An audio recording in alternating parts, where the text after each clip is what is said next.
HIPIC era 2007 Eurobond through our 2015 World Bank guaranteed bond.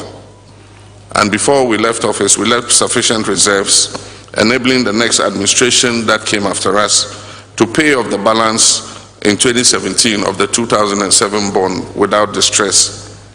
Enti ene a woti ye His Excellency John Dramani Mahama na enura ena the 9th CEO Summit ekoso eho ena His Excellency ekoko PRC a ode ensem dodo we gina ede atuja na nensema ode tuja no na ne oka no na sema na oka na se ode niema mako enwotwe ena asi nani so ode asi ono betumi dia reset eye Ghana na wa transform Ghana amana mabaye oman a obia ebehunu se ampa Ghana eni akekere na asisi ni 1 or say completing the IMF program with discipline.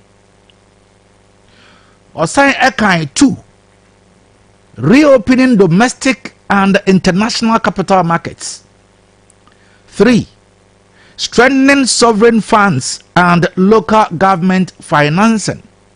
4 or say clearing verified arrears and rationalizing public investment.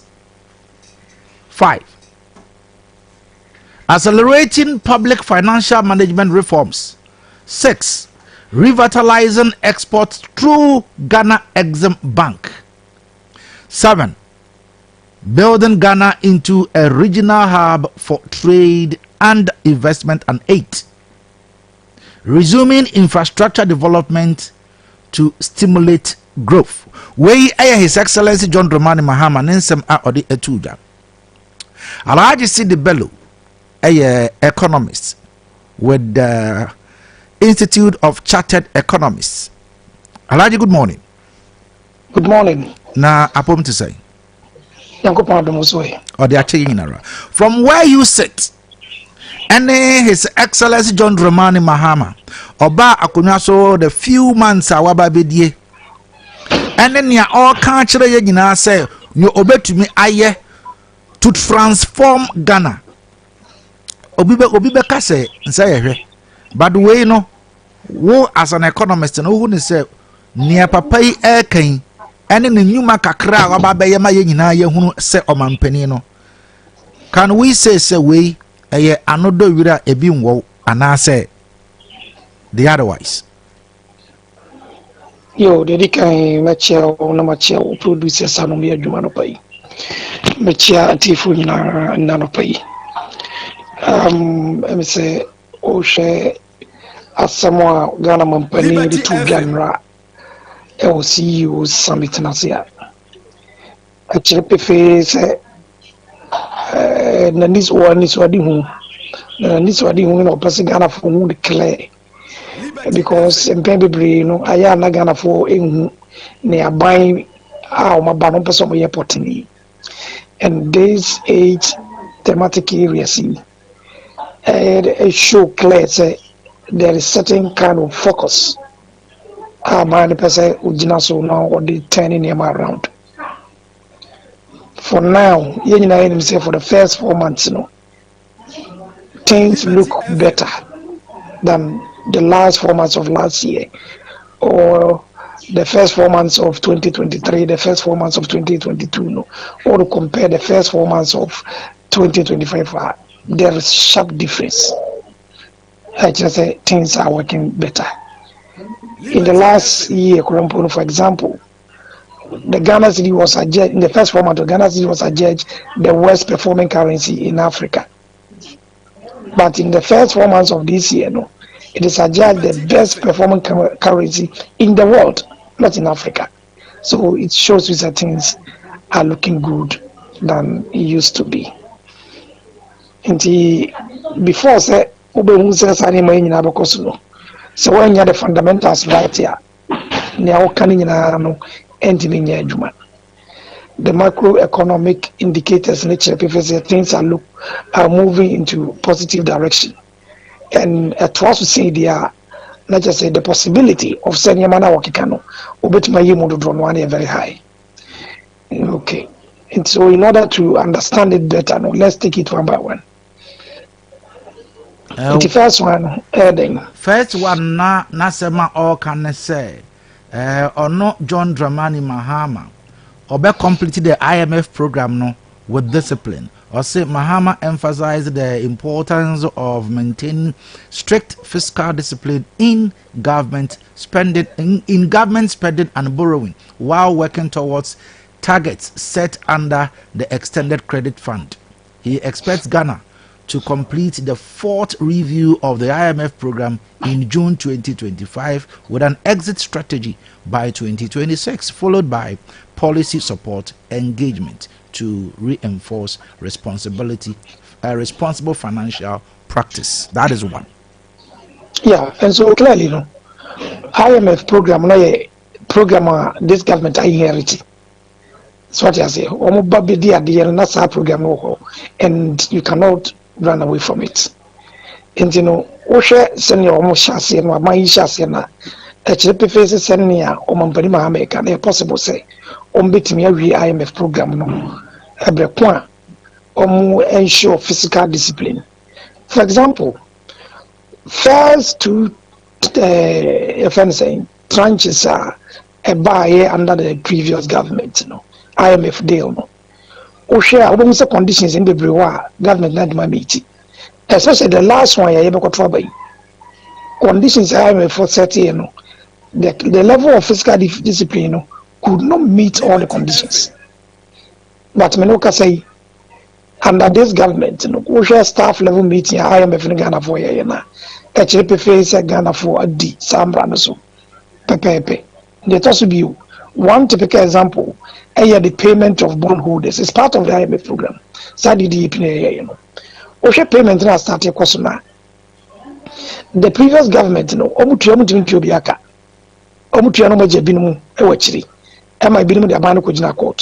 but first payment DDP to sinking fund anymore. The next payment gets ready. And this shows say this particular government is on track, or it should say whatever it's supposed to do no way. That also be the level of borrowing. So are they on to what the more loans I can load than on about where the from cry.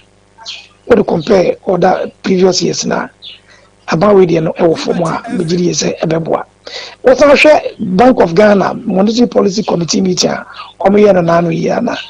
Ube say a balance of trade also.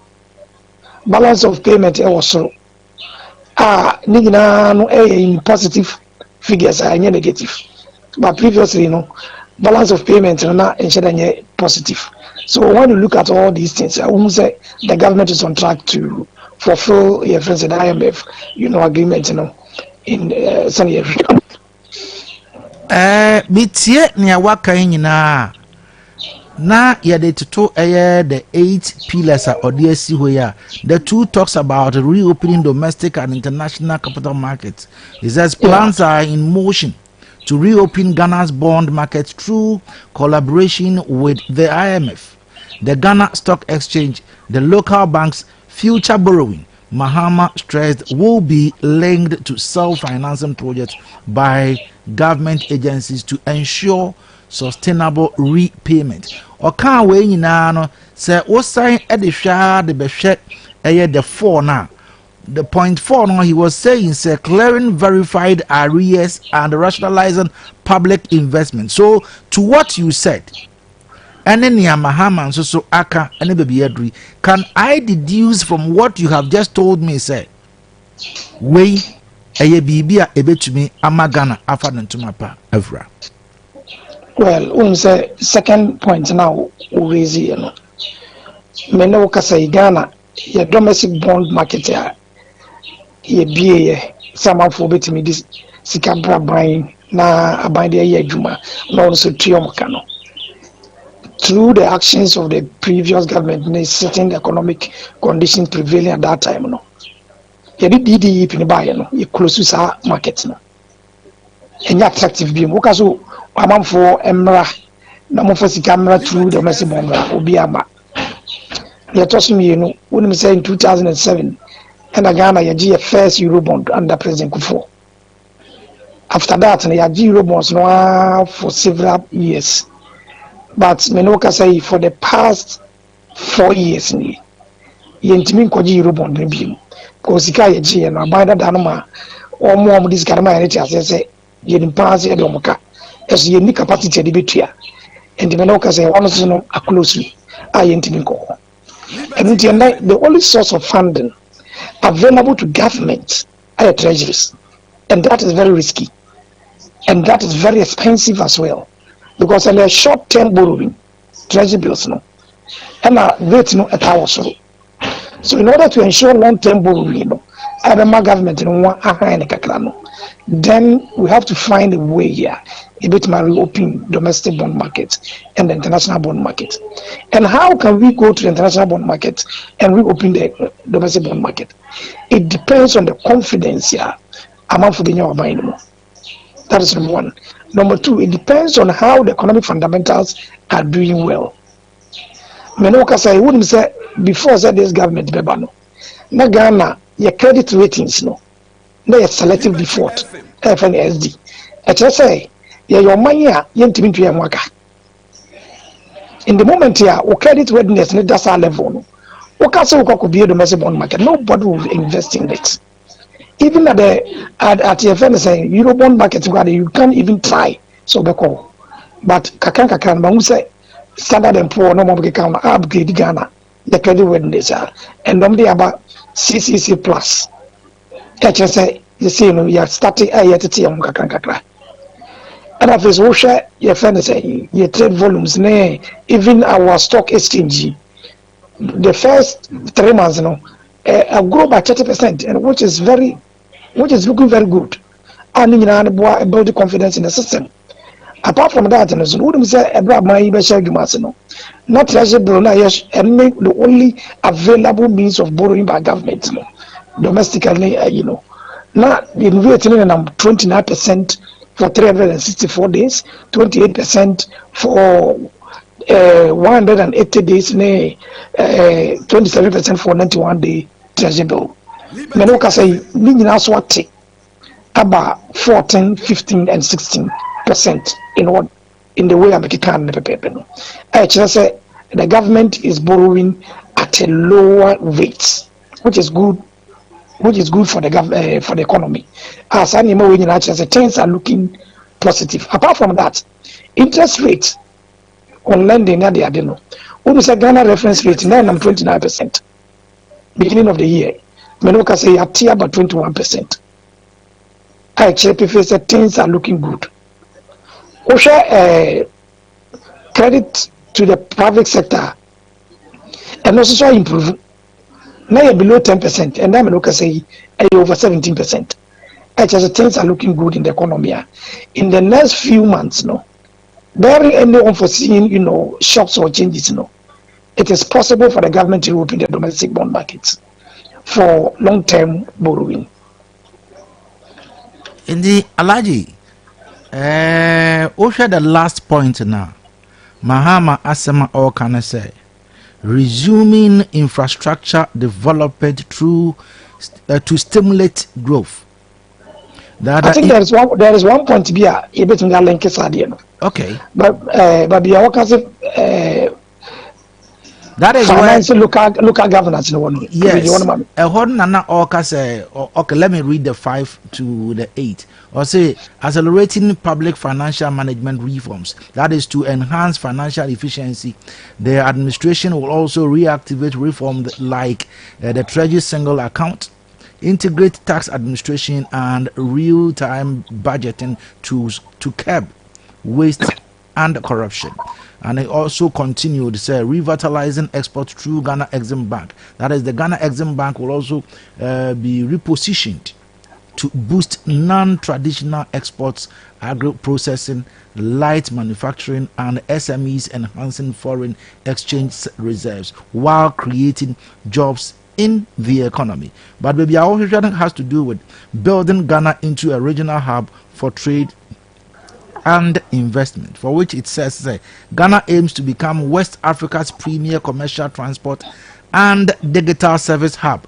Key sectors such as the port expansion, financial services, healthcare, education, and industrial corridors will also be strengthened to connect local businesses with the African Continental Free Trade Area. The 8th essay, infrastructure investments are essential for economic growth, and with that, his administration will prioritize road, energy, water, housing, and urban renewal projects through innovative financing models like the Big Push.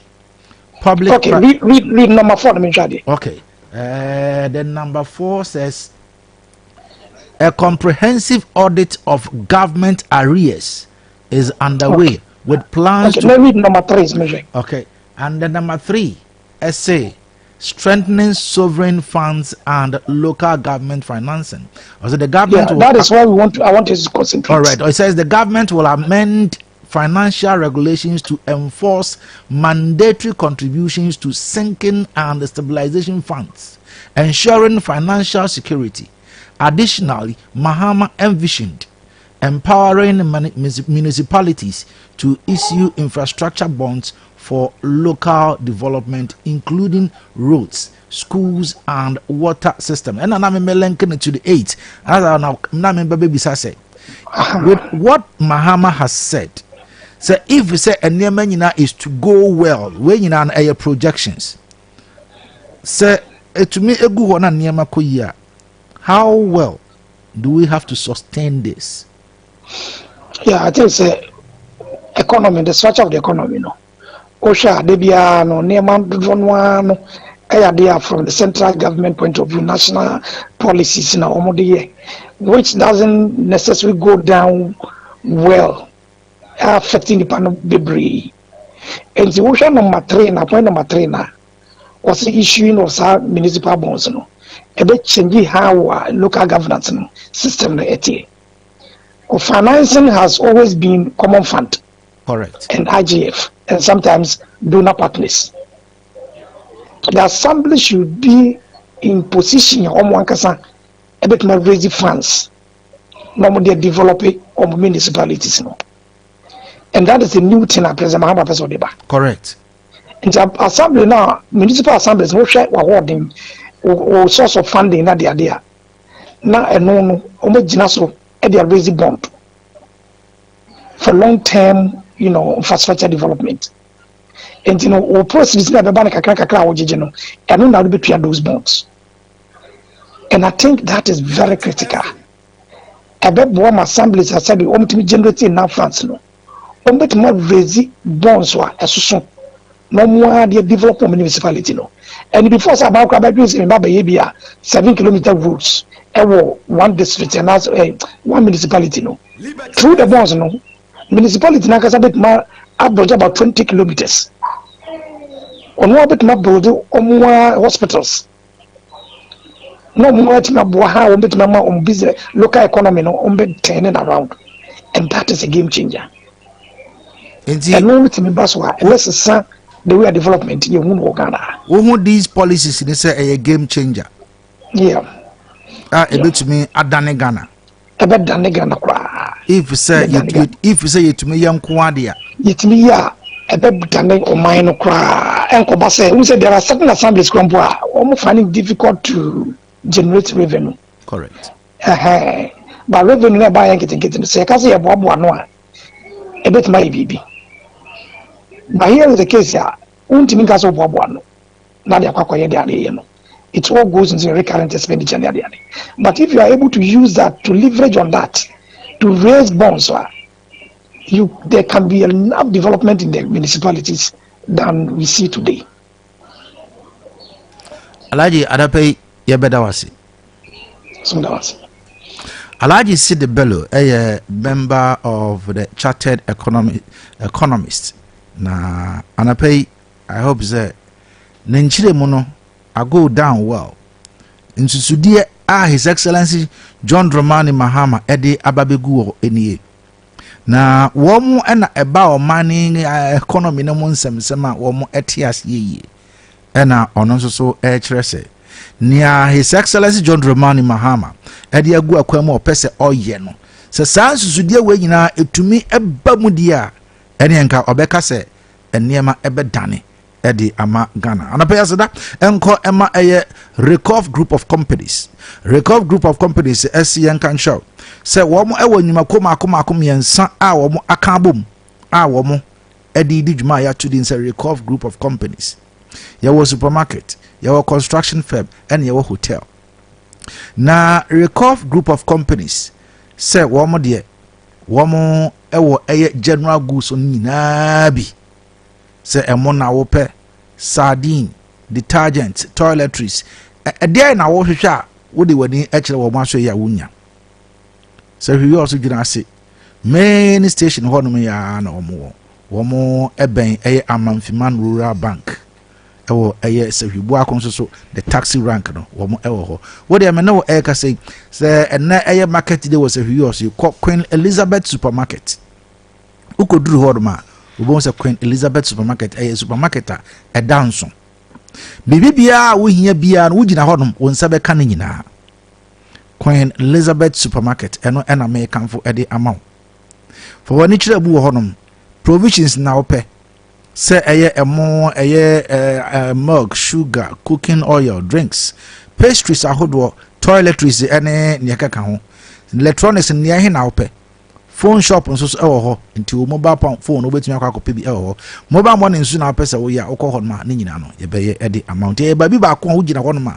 wo nsa bɛka nneɛma a wohia ɛnyinara sɛ hwiwi ɔso gyina ase GPRTU station hɔ na wɔn ɛwɔ ɛyɛ Upper Amenfi Rural Bank no akyi wokɔ Cape Town Junction nso so a ɛno nso so no adeɛ mmra kwantempɔn no so wɔn ɛwɔ asoɛyɛ wɔ hɔ yɛsan so ɛwɔ Recover Construction and Trading ɛhɔ nom ɛna yɛtɔn ɛdan sie ho nneɛma nyinaa bi sɛ wopɛ ɛyɛ cement wopɛ POP cement wopɛ wall tiles ne tiles ahodoɔ no nyinaa plumbing materials no nyinaa yɛwɔ bi ɛwɔ hɔ nom yɛwɔ cement yɛwɔ ɛyɛ polytanks ahodoɔ sɛ wopɛ blocks korampa a hwehwɛ yɛkyerɛ kwan ɛno nti logistics ne nneɛma a wohia nyinaa for construction ne deɛ ɛno a ɛne Recover Construction and Trading your head office ɛwɔ sɛhwi wi ɔso tano so yɛwɔ other branches ne bi ɛwɔ ɛyɛ Penal Chrome anwem yɛsan so ɛwɔ bi ɛwɔ Takwa ɛma awura mfi sɛ woduru ɛyɛ Cape Town Junction nso so a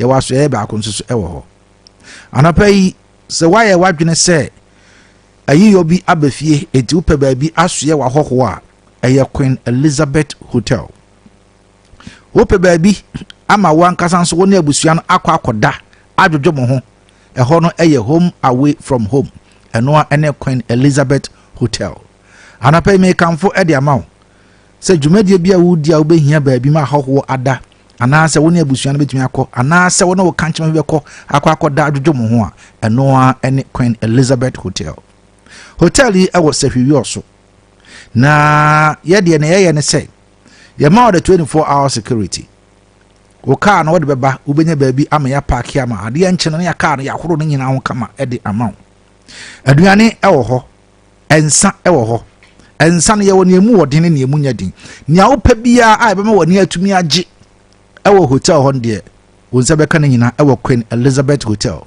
frɛ 0244 878466 and 0534 212702 McTanos Ventures esa na pay ye nyina ye nsiesie ye ho bema na oba wada sori na pa dware asi mountains wo no woni obi bonsa ho na nipa de twade no san hwe obetimi aka won tirim se abranti anasa baba wo ya atade ya na ne dress ni eyefe ne ho nso o ehwam nemom se nipa de twade ni na o hwe na od ne nsafa ne hwena no a na ase bibi kakra eha etochima adonti you say appearance speaks for itself. Now our appearance in speaking saying assemble no appearance eka on the upia obi huwa ohun say nipa we die say ano no agina our appearance so adonti